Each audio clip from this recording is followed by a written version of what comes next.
advising you to stay tuned to the Ken Behrens Show. Yeah, we'll drop all the things we can in here to indicate some of the folks that our guest has worked with. The Dick Van Dyke Show, one of the greatest TV shows ever. In fact, I think it would have to be, and man, it's a tough decision to make, but it would be certainly number 1 or 2 on my list. I think number 1 today, without a doubt. Carl Reiner, good morning to you. Good morning. I love your list. Oh, it's terrific. Yeah, the Dick Van Dyke Show was, well, it had to be one of the best shows ever because it dealt with television. Yes, it did, and it also dealt with people. Home life of somebody who was working for a living, and people sort of identified with it, and I'm happy they did. Yeah, had George Behrens doing the introduction there because you worked with George on Oh God. Yes, we're the ones who decided that George was God, and when we did Oh God, and he was on a very short list of one that to play God because nobody would believe anybody else but God. George, you can accept, a kindly man who spouted to the truth and didn't push. And he said he did it without makeup. He did. I know. I love it. Carl, this is a thrill for me because I just have loved your work over the years. We've been playing the 2,000-Year-Old a 2,000-Year-Old Man album. I guess I have the century on my mind here, 2000. And when my kid is going to get graduating from high school with any luck at all, 2001 will be the year for that. But you and Mel Brooks go back. You go back to the Sid Caesar days, your show of shows. Yes, 1950 we started playing around with the 2,000-Year-Old Man and didn't put it on record until 1960. We did it for ourselves, for entertainment, in the office and at parties. And one day somebody said, it was Steve Allen who said, hey, you ought to put that on a record. We said, nah, that's for our friends. That's for ourselves.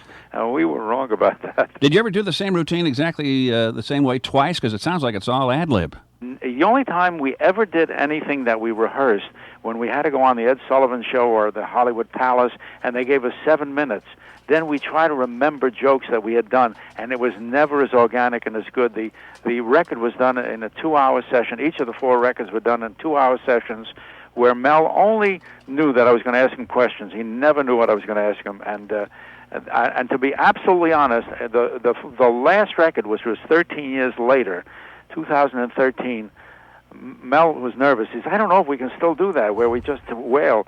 And I said, come up to my office for an hour. I threw questions at him, and he started to answer. And as soon as he started to answer, when I saw a light in his eye, I said, okay, I know we're going to get gold with that. And I didn't know what he was going to say. That's the only time we got close to rehearsing something. But no, most of it, 98.9% of it was stuff I didn't expect him to say. That's it. It's great stuff. One of the cuts on here we played was Shakespeare. There is some Shakespeare mentioned in your new book. Yes. Continue Laughing. Yes. You know, the TV show seems to me almost to be autobiographical for you, the Dick Van Dyke Show, and now you have a novel out that's autobiographical. The novel Continue Laughing is based on my life as a young actor. I wrote a short, not a short novel, a small novel, a little shorter than this one, in 1958, and Joe Stein, who was doing Fiddler on the Roof at the time, adapting it, said, just make a dandy play. That's the word he used, dandy. Said, oh, really? I didn't see a play in it. I just saw a nice little book. He made a play out of it. It played on Broadway for over a year with Alan Arkin doing his first major role. And then it became a movie. I directed a movie based on it. So I'm hoping that Continue Laughing, which is the further adventures of a young actor, my days in a Shakespearean touring company, leading to my going into the Army and finding that in the Army I became a comedian and developed what I ultimately took out and made into portions of the Dick Van Dyke Show even, because I married my wife during those days. So it's a thinly veiled autobiography, but it is the saga of a young boy. Only the sexes and the names of the people have been changed a little bit to protect. I was curious if anybody was going to recognize. Sure. Have you ever flown in a plane with a young female pilot who tried to crash it? No. Oh, you read that? You're one of the guys who read the book. That's one. Yeah, I did read it. It's a good book. Oh, thank you. No, as a matter of fact, it's, as I say, it's semi-autobiographical, and what you do in a semi-autobiography, you use things that almost happened to you or did happen to you, or I did have a girlfriend who owned a plane when I was 18 years old. I never saw that plane. We were in Summer Theater in Rochester, and I used my imagination of what would have happened if I had continued on. We did become boyfriend and girlfriend, and that's written about in the book, but the rest of it is extensions of what might have happened, and But I had been in planes where I almost crashed. So you use your experiences and put them, and that's what you fictionalize your life. You're honest about the incident, but it's not always in the same juxtaposition it was in your real life. Yeah, it's a good book. I don't want to pick your brain. Well, I do. I would love to pick your brain. My brain is to be picked. You bring a lot of elements in here. You have this guy, as you say, who worked for the sewing machine company. He wanted to get out of it, and of course, he has a girlfriend back home, and then he dumps her. And he realizes that she likes him a whole lot more. But you got the mother who throws herself at him. You got a lot of elements you bring in here. You bring in anti-Semitism. Yes. You bring in well, it was abortion. Yes, I bring in everything that was occurring to things that did happen, almost happened, would have happened, and those are all parts of my life. Not abortion particularly, but there was a point in my life where there was a possibility of one, and it didn't happen. But I projected and said, what would have happened? And it's a very dramatic and sort of funny in a way too, with his mother's voice ringing in his head when he went there. What his mother would have said, knowing that he went with this girl. By the way, he didn't make the girl pregnant. She became pregnant by somebody else, and he was a good Samaritan and went along to help her. Mm-hmm. That was in the book. I'm not saying which is now. I will not tell exactly what is autobiographical. I wanted to just pick your brain as to how do you put together a good story? Are you looking for things that certainly got the war going on here because it's the World War II era? Well, those were I didn't pick it. It picked me. When you're writing, if you're a storyteller at all, and I guess I am a storyteller because I told stories on the Dick Van Dyke Show. You're a great storyteller. Yeah, and the Dick Van Dyke Show had a lot of things that have happened to me, including Army things, where I did marry when I was in the Army. And Mary and Dick, Laura and Rob? Rob. Yeah, no, I'm drinking a glass of water here because I'm talking too fast. We pick over our lives, and I found that it's easier for me to talk about myself rather than to research what a doctor does or something. So I'm always writing about show business, people in show business, places I've been, things I've seen. It rings truer, and it's easier for me to do.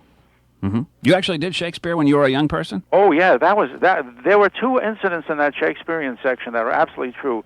The time I had to learn Hamlet, the part of King Claudius in Hamlet in 4 days, and couldn't do it. Oh, man. And I was studying off stage, waiting for my line, and when I came on that one time, I had this long speech and couldn't remember it, and learned that I could double talk. I didn't know I could double talk, and I actually double talked, and I indicated in approximately what he said on stage. To this day, I can do it as a way to make people laugh. I can double talk in different languages, as Sid did. And Sid Caesar on the show of shows. We did a lot of French, Russian. Yeah. Oh, great. You just made me think of Sid Caesar as the professor. Oh, yeah. Well, that's... Getting into that, yeah. But could we ask, it's early out there. I know it's only, 9 o'clock, a little after 9? 15. 9:15 in California. Could you do a little double talk, or is that expecting too much? That's expecting too much, but I'll do it because you're Behrens, and Behrens gets what he wants. Well, the Shakespearean double talk, which you want? French, English, Spanish? What do you want? Whatever you feel like you're up to. Well, I'll do the Shakespearean double talk. Behrens upon the very soul affirm that I upon thy Bloomington and thy fay upon the coal doth upon the cauldron break, and Illinois and all of its content, and Bloomington and all of its friends, and the Ken and all of its Behrens doth break upon the bait of falseness. I love it. That's fantastic. I can't believe you go out. Let's see, when I've seen you on The Tonight Show, for instance, and some of these talk shows, you always seem to want to dance. You almost want to run out of breath before you sit down and try to talk. It's amazing. I did it last night, and luckily, right before I went out, Leno said to me, we only have about 8 or 9 minutes, so you dance as long as you like, but, realize while you're dancing we could be talking. So with that, I cut my dance short. I was on last night. I danced a little bit to the theme of the Dick Van Dyke Show.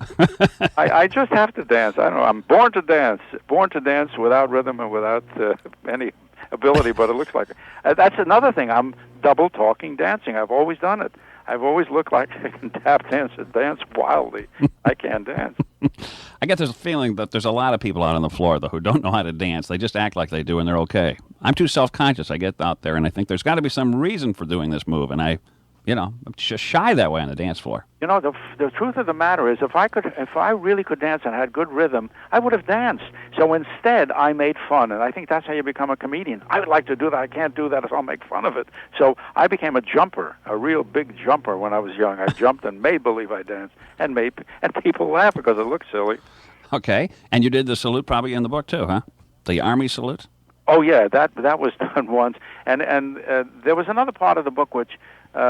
I never, to this day, I'm embarrassed by it. When a man, the head of the company asked me, and I had never met him. I didn't know he had a stroke, and he wanted me to. He said he had a stroke and one side of his mouth didn't work, and he said, "Say after me, young man.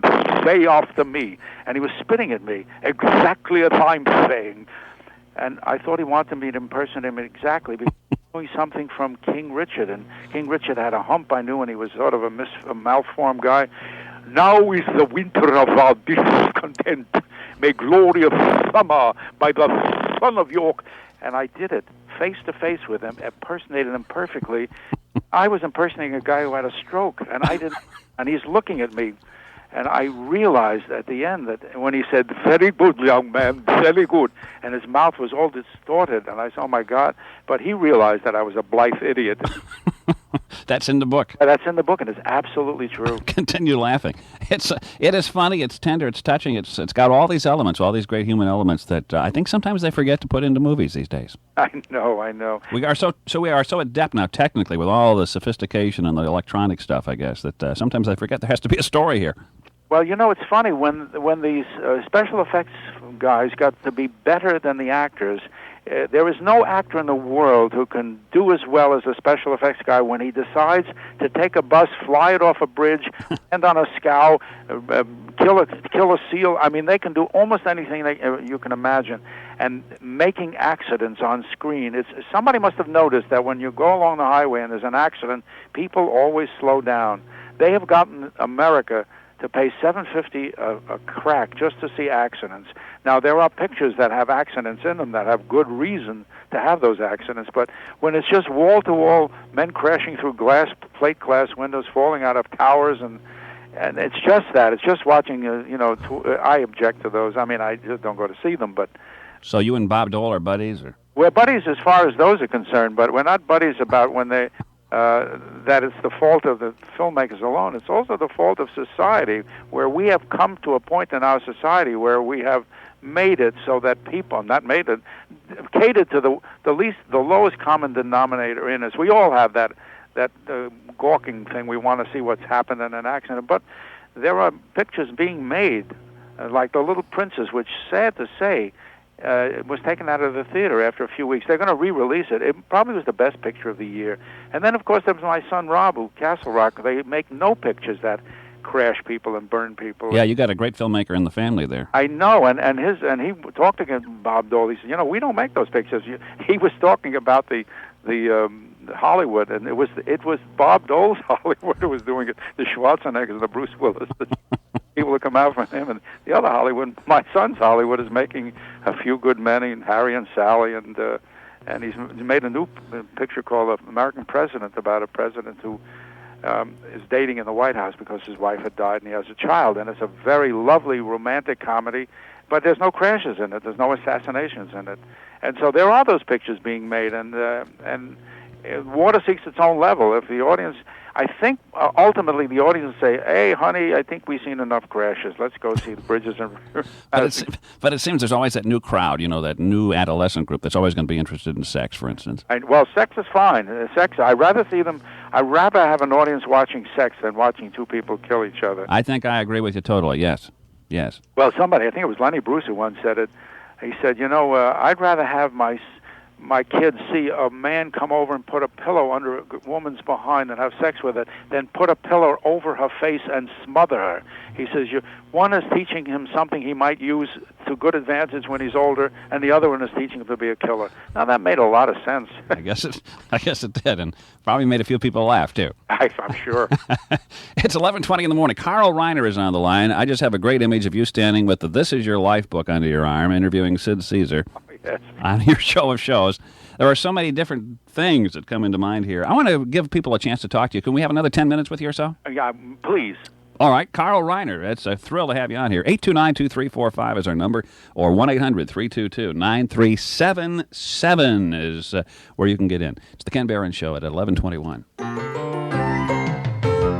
Growing grounds, if you like it green and you like it to grow. Growing grounds, the Twin Cities place to go. When others are running out of summer plants and flowers, Growing Grounds is still gearing up. Stop by Growing Grounds Showplace Home and Garden Center and enjoy savings. If you haven't had a chance to plant yet this season, or you just want to add to your landscape, you'll appreciate these offers. Buy 2 bedding plants and get 1 free. Growing Grounds has petunias, marigolds, impatiens, and more of your favorites. Quart-sized perennials are just $2.99, or take $1 off gallon-sized perennials. 4-inch geraniums are just 99 cents, and Growing Grounds has lots of selected hanging baskets priced from $4.99 to $9.99. It's time to plant with help from Growing Grounds, Showplace Home and Garden Center, 1610 South Main in Bloomington. Growing grounds, Showplace Home and Garden Center. Come grow with us. Where are you going to find the area's best deal on a brand new car? Sam Lehman's GM City in Eureka. Where are you going to find the area's best deal on a brand new truck? Sam Lehman's GM City in Eureka. Where are you going to find a service department with a #1 ranking nationally? Sam Lehman's GM City in Eureka. If you're looking for a sporty new Cavalier, Or the value of the Olds Cutlass Supreme. the Buick LeSabre, Family Circle's Family Car of the Year, The excitement of a Pontiac Grand Am. the impressive Geo Prism, A tough Chevy truck. a vacation-ready conversion van, Or the new S-Blazer Motor Trend's Truck of the Year. Sam Lehman Chevy Olds Pontiac Buick Geo in Eureka is the place to buy. Plus, Sam Lehman in Eureka has a huge selection of program cars and pre-owned sport utilities, including S-Blazers, Bravadas, K-Blazers, and Suburbans. All sale priced every day. Check out the entire lineup of Chevys, Oldsmobiles, Pontiacs, Buicks, Geos, trucks, and vans at Sam Lehman's GM City. Conveniently located on Route 24 in Eureka. Carl Reiner is on the line from California. We're talking about his new book called Continue Laughing.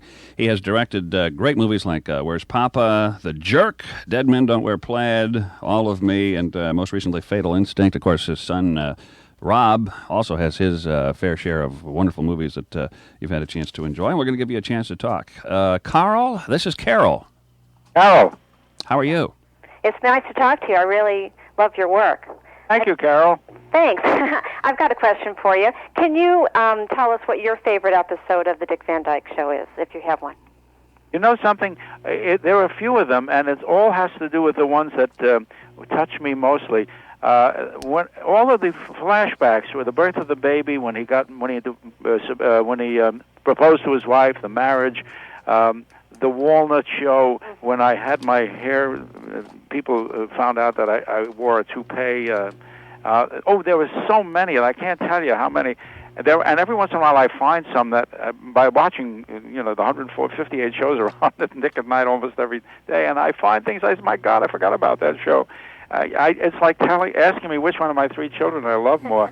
There are a couple of shows, about a half a dozen shows, where I say, well, I don't have to watch that. I wasn't crazy about it when I did. You know, was there a conscious effort? If you watch Home Improvement now, the neighbor, you never see the neighbor's face. He's always behind the fence. By the way, I love that show. I think it's a very well-written show, and I love the fact it's like a tip of the hat, because when I played Alan Brady for the first year, I kept my face under a towel or behind the telephone, and I love that guy, his little sad eyes, and his very nice philosophical things that he quotes behind the fence. Yeah, but I was thinking, you did the same thing. Yeah, everything's been done before, I'm sure, but you know something?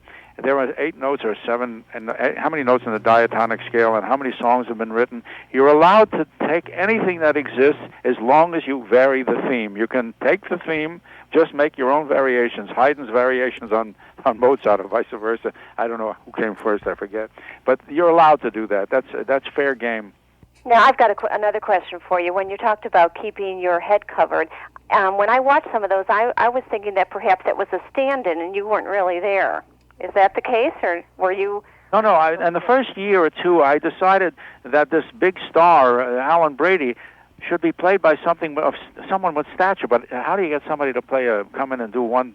And I wanted to think of as somebody as big as Jackie Gleason or Phil Silvers or Sid Caesar, and I said, well, I'm Carl Reiner. I was on the show of shows, and I'm just a second banana. So I turned him around and said, well, they're not going to see who this guy is. But then in the second and third year, when the scripts got very complicated, and it wasn't fair to the writing of the thing to not see the facial reactions of Alan Brady, I turned him around, and it was the best thing. It was the other thing was a dumb conceit. I shouldn't have done that, but I would have gotten more laughs if I had been seen. No, it was the first year or so, but when they mix them up, every once in a while he disappears. But I think the first 8 or 9 times I was on, or the fifth or 5 or 6 times, and after that I turned my face around and showed who the fool was who was yelling at everybody. What a great cast of characters, though. Richard Deacon and Maury Amsterdam and Rosemary and Dick Van Dyke. Yeah, they're all with us, except poor Richard left us about 4 or 5 years ago, and we miss him. Yeah, it was one of those things that happen rarely, which is called chemistry. And the shows that are working today, you know, like the Seinfeld show and the Paul Reiser and Helen Hunt. You like Frasier? Oh yeah, I like. You know, there was all of these wonderfully well-written shows: Fraser, John Larroquette, Roseanne, Friends, the other ones I've mentioned, Seinfeld. They're all eminently watchable, and my wife and I, when we're home, we do watch them. And you know, I feel that they're all my children because a lot of the writers, I have met them, and they said, you know, we became a writer because we watched Sally and Buddy and Rob in that room. We said, hey, that's a good way to make a living. Yeah, that looks like it would be fun to do it that way. Oh, you eat Danish and make jokes. Thanks. Bye-bye. Thanks, Carol. Uh-huh. Anybody over here? Good morning. Good morning. This is Ron. Yeah, hi, Ron. Hi, Mr. Reiner. What a pleasure to talk with you. Nice to meet you, Ron. Listen, one of my favorite movies is Enter Laughing, and I have a couple questions to ask you about that. One is I can't seem to get a hold of it anywhere. I only luckily stumble upon it maybe late-night television once in a while. You know something? I got to tell you, I mean, there is a cassette on it, but I think they're out of... They haven't printed them lately because I gave mine away to somebody, and now I'm missing an Enter Laughing. So I'm going to call Columbia and make sure that we can get them out in the stores again. Because I was hoping to borrow yours, but anyway. But I want to tell you one thing. If you like Enter Laughing, you're going to love Continue Laughing because it's this guy having many, many more experience than going through the war. I'm very proud of the fact that I was able to... You know, usually sequels don't work, and I think Continue Laughing is a much richer book than Enter Laughing, even though I love Enter Laughing. The second thing was, who was the young fellow that played the lead? I can't think of his name now. Rennie Santoni, and he's still around. I saw them on NYPD the other day playing a detective from another precinct. He's a wonderful, wonderful actor. Oh, I think so, too, and I'm amazed that I haven't seen him more often. Yeah, I don't know what happened. That happens sometimes in a career. Either it takes off, it doesn't. But he never lacked for talent. And, you know, people's personal careers move in one direction or another. And good actors will always remain. Rennie Santoni, when he shows up... Oh, he showed up on the Seinfeld show the other day as a restaurateur, a foreigner. He was hysterical. He was just wonderful. And he's just a very talented man who will continue to work forever. Just didn't make star status. Listen, Ron, thanks for calling. Okay, thank you very much. We're rapidly getting close to news time. This is the first time I've ever had anybody on who's won 11 Emmy Awards. I don't know. I'm sitting in my den now with all the Emmys here, and I wish you could see them because during the earthquake they all fell over. I had them on a shelf, and they're all they're squat. The globes are squat. The wings fell off. The heads fell off. And it looks like an abstract thing, and I love it now. It becomes a piece of found art. Yeah. We are around to news time. I could ask you to hang on, but I don't want to intrude on your schedule. Well, I tell you, I got about 5 more minutes, but you're 5 minutes of news, and I better leave you alone. Yeah. Carl, it's a pleasure. I really want to thank you for all the laughs over the years, the inspiration. I think a lot of people get into this kind of work because of people like you. Well, I thank you so much, and I love that last guy, Ron, who loved Continue Laughing, because that's why I'm on, because I wrote another book called Continue Laughing, and I love it. Continue Laughing. It's published by Birch Lane Press. It's brand new. It's available wherever books are sold. And it's a bookstore near you, near your theater. Okay. Thanks a whole lot. Sometime I'd love to interview your son. Oh, well, all you got to do is ask him. He's got a picture coming out in July. In Christmas time, called American President, and I'm sure he'll be happy to talk to her. I will tell him you're a good guy to talk to. Well, terrific, and I'd love to have you back on sometime if you'd ever want to do it. I'd love it. Thank you very much. Okay, bye. Bye.